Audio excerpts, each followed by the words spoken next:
स्वागत है आपका आपके अपने यूट्यूब चैनल एडवोकेट दीप लीगल हब में। आज के इस वीडियो में हम 498 ए के दुरुपयोग पर 3 केसेस पर बात करेंगे।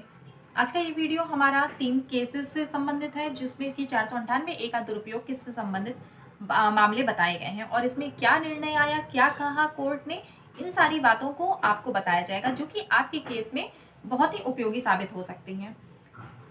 जैसा कि आजकल हम लोग सब लोग जानते हैं कि 498 ए के जो मामले हैं उनका बहुत ज़्यादा दुरुपयोग हो रहा है, तो ऐसे में कोर्ट भी इस बात से जागरूक है कि 498 ए के जितने मामले आते हैं उनमें से अधिकतर मामले केवल फर्जी होते हैं। फर्जी इन द सेंस की बात यह है कि छोटे मोटे झगड़े होते हैं पति पत्नी के बीच में और उनको लेकर के वो न्यायालय में पहुंच जाते हैं। अब पत्नी अपने पति के ऊपर, अपने ससुराल वालों के ऊपर 498 ए का केस करती है, डीवी का केस करती है, 125 का केस करती है और उसका एकमात्र मकसद होता है कि अपने पति को और अपने पति के घर वालों को परेशान करना और उनसे 125 के माध्यम से उनसे भरण पोषण की मांग करना या फिर डीवी के माध्यम से भी उनसे भरण पोषण लेना। तो गुजारा भत्ता लेने के लिए, और इसमें क्या होगा कि पत्नी एक तो उसे किसी भी तरह की जिम्मेदारी को नहीं निर्वाह करना होगा और अपना घर बैठे हुए वो अपने ये पैसे भी ले रही है और सारी चीजें उसके फेवर में हैं, तो इसलिए 498 ए का या डीवी एक्ट का बहुत ज्यादा दुरुपयोग किया जाने लगा है, जिस पर अंकुश लगाया जाना बहुत ही ज्यादा जरूरी है। और इसके लिए अभी बहुत सारे पुरुष आयोग की मांग हो रही है, कई जगह जगह पर इसके लिए आंदोलन हो रहे हैं और शायद हो सकता है कि जल्द ही पुरुष आयोग बनकर के तैयार हो जाए और ऐसे मामलों पर अंकुश भी लग जाए।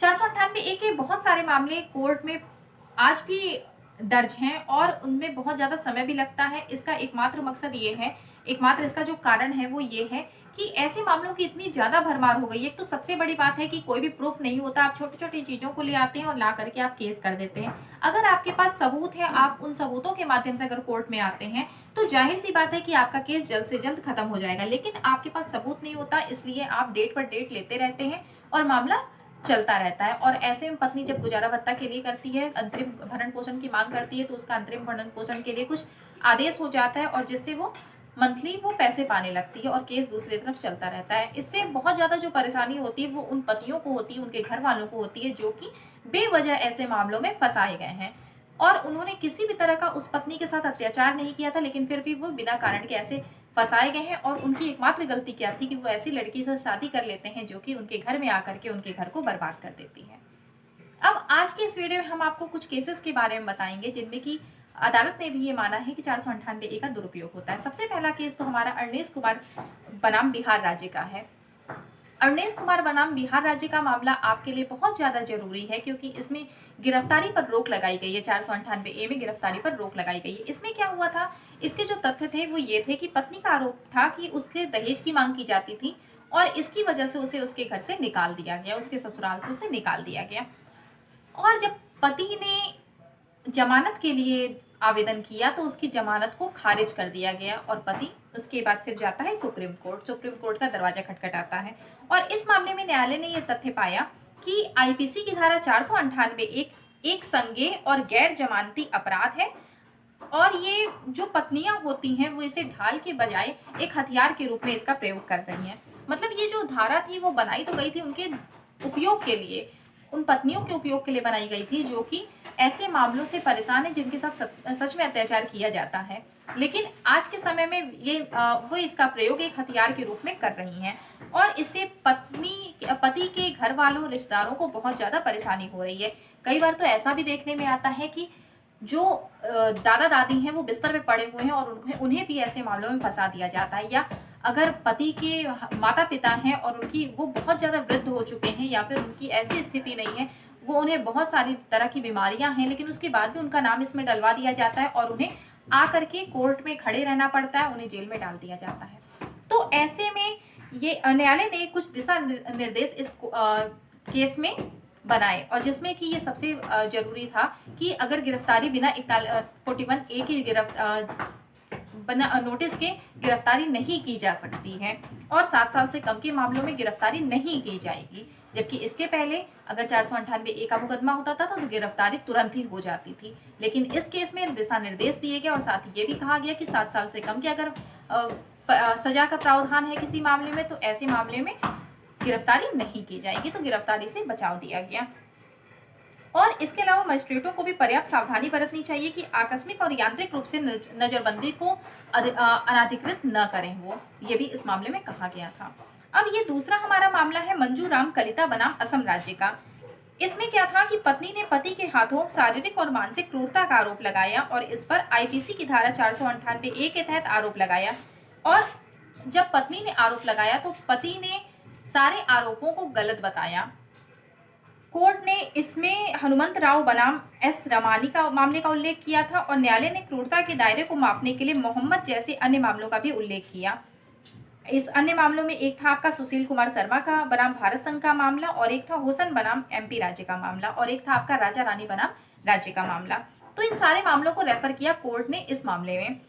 और जब फैसला आया तो फैसले में क्या कहा कि न्यायालय ने कहा कि 498 आईपीसी के उद्देश्य के लिए क्रूरता धारा 498 के संदर्भ में स्थापित की जानी चाहिए। मतलब क्रूरता क्या है वो 498 ही बताएगी कि क्रूरता क्या है, क्योंकि ये अन्य वैधानिक प्रावधानों से भिन्न भी हो सकती है। और इसमें अगर आपको क्रूरता देखनी है तो सबसे पहले आपको पुरुष के आचरण पर विचार करना चाहिए कि उस जो पति का आचरण है वो कैसा था, उस पर विचार करके ही आपको क्रूरता के बारे में बताया जा सकता है। और ये क्रूरता कैसी होनी चाहिए, तो क्रूरता होनी चाहिए कि उस महिला को आत्महत्या करने पर विवश हो जाए। वो जो महिला है क्रूरता उसका इस तरीके की जा रही है कि वो आत्महत्या के कगार पर आ गई है। यह स्थापित किया जाना है कि महिला को लगातार या कम से कम शिकायत दर्ज करने के समय करीब क्रूरता के अधीन था। अब ये क्रूरता कैसी है, अगर पत्नी ये कहती है कि उसको कभी मारा पीटा गया, उसने जो लगाया है तो वो कहा कि उसे मारा पीटा गया था, तो एक बार मारा गया, पति के द्वारा उसे एक बार मारा गया। अब ये क्रूरता में नहीं आएगा। ये जो क्रूरता होनी चाहिए वो लगातार होनी, जैसे उसे कई बार मारा गया, उसके ससुराल में उसे कई बार मारा जाता था या पति के द्वारा उसे कई बार मारा जाता था, तो ये क्रूरता माना जाएगा। न्यायालय ने आगे कहा कि आईपीसी की धारा 498 के प्रावधानों को आकर्षित करने के लिए छोटे झगड़ों को क्रूरता नहीं कहा जा सकता है, कि अगर छोटे मोटे कोई भी झगड़े होते हैं पति पत्नी के बीच में तो आप इन्हें क्रूरता की श्रेणी में नहीं ला सकते हैं।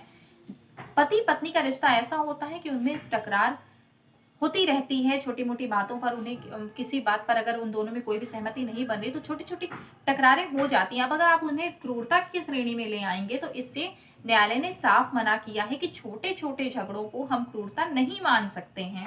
अब ये हमारा तीसरा जो मामला है वो है हमारा बीबी परवाना खातून बनाम बिहार राज्य का। बीबी परवाना खातून बनाम बिहार राज्य का हमारा मामला है। अब इसमें क्या था, तथ्य क्या था कि पिछले मामलों की तरह इस मामले के तथ्य भी जो हमारा इसके पहले के जो हमारे तथ्य रह चुके हैं मामलों के, वही इसी तरह के तथ्य थे हमारे कि पत्नी को उसके पति और रिश्तेदारों ने आग लगाकर मार डाला।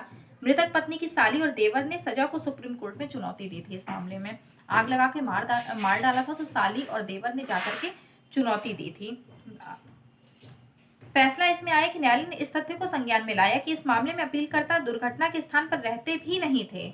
मतलब उनके खिलाफ आरोप तो लगाया गया था कि उन्हें आग लगाकर उन्होंने मार डाला है, लेकिन एक्चुअल में फैक्ट क्या था, जैसे कि इसमें प्ली एलिबाई था, इसमें यह था कि जो जिनके ऊपर आरोप अपीलकर्ता दुर्घटना के स्थान पर रहते ही नहीं थे, उचित संदेह से परे उनके आरोप को साबित करने के लिए कोई सबूत नहीं था, इसलिए अदालत ने उन्हें बरी कर दिया और कहा कि अदालत को रिश्तेदारों के झूठे आरोप से बचना चाहिए।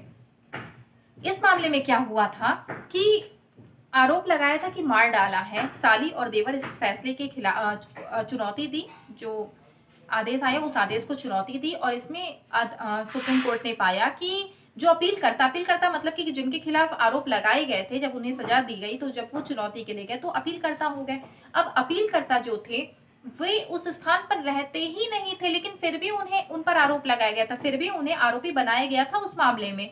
और ऐसे में जब ये तथ्य पाया अदालत ने, सर्वोच्च न्यायालय ने जब ये तथ्य पाया, माननीय न्यायालय ने, तो उनकी सजा को खत्म कर दिया और उन्हें बरी कर दिया और ये कहा साथ में कि अगर अदालतों को रिश्तेदारों पर झूठे आरोप लगाने से बचाना चाहिए। कई बार ऐसा होता है आपके भी मामले में कि आप उस स्थान पर रहते ही नहीं हैं, लेकिन आपका नाम ऐसे में उसमें लिखवा दिया जाता है, केस में लिखवा दिया, जैसे कि किसी ने अपने जीजा का नाम लिखवा दिया, किसी ने अपने नंदोई का नाम लिखवा दिया, इस तरीके से अपनी ननद जिसकी शादी हो गई है उसका भी नाम लिखवा दिया उन केसेस में।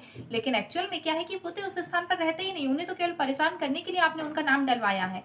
तो ऐसे में इस केस में ये कहा गया कि ऐसे लोगों ऐसे लोग जो कि उस स्थान पर रहते ही नहीं हैं, उन पर आप आरोप किस तरीके से लगा सकते हैं? जो इंसान वो उस स्थान पर नहीं है, वो किसी को कैसे आग लगा के मार सकता है या वो कैसे क्रूरता कर सकता है? तो ये कुछ 3 मामले आज के इस वीडियो में हमने आपको बताए हैं, जिनमें कि 498 ए के दुरुपयोग से के ऊपर ये मामले थे और इनमें जो फैसला जो दिया गया वो आपके लिए उपयोगी हो सकता है। अगर आप चाहें तो आप इनकी कॉपी आप निकाल करके या आप अपने एडवोकेट को आप इनका नाम बता करके वो इनको आप इन केसेस को रेफर कर सकते हैं आपके केस में, अगर आपके में भी इस तरह की कुछ परिस्थितियां बनी हुई हैं। और इसके अलावा भी अभी हम दूसरा भी एक वीडियो लेकर के आएंगे, जिनमें 2-3 और मामलों को बताया जाएगा जो कि 498 ए के दुरुपयोग पर ही बने हुए हैं। और ये सारे मामले ऐसे हैं जो कि आपके केस में आपके लिए उपयोगी हो सकते हैं। उम्मीद करते हैं कि वीडियो में दी गई जानकारी आपको पसंद आई होगी। आपको अगर इससे संबंधित कोई भी जानकारी चाहिए तो आप नीचे कमेंट बॉक्स में लिखिए। अगर कमेंट में बताया जा सकता है, आपका रिप्लाई किया जा सकता है, तो रिप्लाई जरूर किया जाएगा। और अगर आपको हमसे किसी अपने केस के बारे में कोई सलाह चाहिए तो आप नीचे डिस्क्रिप्शन में आपको कमेंट नंबर मिल जाएगा, आप उस पर व्हाट्सएप करते हैं, आपको वहाँ पर रिप्लाई मिलेगा और आपको पूरी डिटेल दी जाएगी किस तरीके से अपना अपॉइंटमेंट बुक करा करके आप हमसे कांटेक्ट कर सकते हैं, आप हमसे बात कर सकते हैं। वीडियो को ज़्यादा से ज़्यादा लोगों तक शेयर करिए और अगर चैनल पर नए हैं तो सब्सक्राइब करना बिल्कुल मत भूलिएगा, बेल आइकन को जरूर प्रेस कर लीजिएगा। और आपको अगर किसी भी टॉपिक पर आपको वीडियो चाहिए, लीगल आपको कोई भी टॉपिक पर आपको वीडियो चाहिए तो आप जरूर बताइए, उस पर आपको वीडियो जरूर बना करके दिया जाएगा। और सबसे आपको एक बात आपको जाननी चाहिए कि एक तो ये पति पत्नी के जो मामले होते हैं वो आज के टाइम में बहुत ज़्यादा बढ़ गए हैं, क्योंकि कहीं ना कहीं आप दोनों के बीच में जो उत्तरदायित्व की भावना होती है वो कम हो रही है। और आपके लिए ये जानना जरूरी है कि जो विवाह होता है वो उसका अर्थ ही होता है उत्तरदायित्व का वहन करना। और आप अगर उत्तरदायित्व का वहन ही नहीं करते हैं तो आपका जो विवाह है वो बहुत समय तक नहीं चल सकता है। इसलिए अगर आप विवाह के बंधन में बंध रहे हैं तो आप पहले अपनी जिम्मेदारियों को समझिए, आप सारी चीज़ों आपको आगे किस तरीके से आपको कैसे चीज़ों को फेस करना आप वो समझिए। ये ना आप समझिए कि आपको किस तरीके से एक दूसरे से अलग होना है, क्योंकि एक तो आप एक बंधन में बंध रहे हैं तो वहाँ पर आप निभाना जानिए। उसे अलग होना या उसे छोड़ना और इस तरह की चीज़ें हमारे समाज के लिए बिल्कुल भी शोभनीय नहीं है। इसलिए आप कोशिश करिए कि आप अगर रिश्ते में बंध गए हैं तो आप उसे निभा लीजिए। और कोर्ट कचहरी का चक्कर अगर आप लगाते हैं तो उससे आपका कुछ नहीं होगा, आपका समय जाएगा, आपका पैसा बर्बाद होगा। तो इन सब चीज़ों से थोड़ा सा बचिए। हम भले ही आपके यहाँ अगर कहीं आपका मामला ऐसा हो गया है कि आपको कोर्ट में आने की ही ज़रूरत है तो बिल्कुल आपका स्वागत है, आप कोर्ट में आइए। हम वकीलों का काम है कि हम आपके लिए जो भी आपकी परेशानी है उससे हम आपको छुटकारा दिलवाएं। तो ये सारी चीज़ें हैं। और आप कई बार ऐसा होता है कि आप बोलते हैं कि वकीलों की वजह से ही ऐसा होता है, तो देखिए बिल्कुल भी वकीलों की वजह से ऐसा नहीं होता। हाँ, लेकिन अगर आप अपना केस लेकर के कोर्ट में आएंगे तो आप किसी के पास उम्मीद लेकर के आ रहे हैं, वो भी हमारे पास, हमारा तो प्रोफेशन ही ऐसा है, तो हम आपको नाउम्मीद कैसे कर सकते हैं। जाहिर सी बात है हम आपका केस लेंगे और आप उसे ड्राफ्ट करेंगे, अपने तरीके से ड्राफ्ट करेंगे जिससे आपका केस और भी ज़्यादा स्ट्रांग हो सके। तो वकीलों को आप किसी भी तरीके से आप उनको बार बार मत बोला करिए कि वकीलों की गलती। भाई वकीलों की कोई गलती नहीं है, गलती सीधे आपकी है, क्योंकि आप अपनी जिम्मेदारियों को नहीं समझते, आप अपने फर्ज को नहीं समझते हैं। तो आपको इन सब समस्याओं का सामना करना ही पड़ेगा। और बस आप वीडियो को देखिए, शेयर करिए, लाइक करिए, चैनल पर को सब्सक्राइब करिए, बेल आइकन को जरूर प्रेस करिए। कोई भी अगर आपको अपनी समस्या से संबंधित कोई भी सलाह चाहिए तो नीचे डिस्क्रिप्शन में नंबर है, उस पर व्हाट्सएप करिए और व्हाट्सएप के माध्यम से आपको जो डिटेल दी जाती है उसको आप फुलफिल करने के बाद फिर आप हमसे कॉन्टैक्ट कर सकते हैं। वीडियो को लास्ट तक देखने के लिए बहुत बहुत धन्यवाद।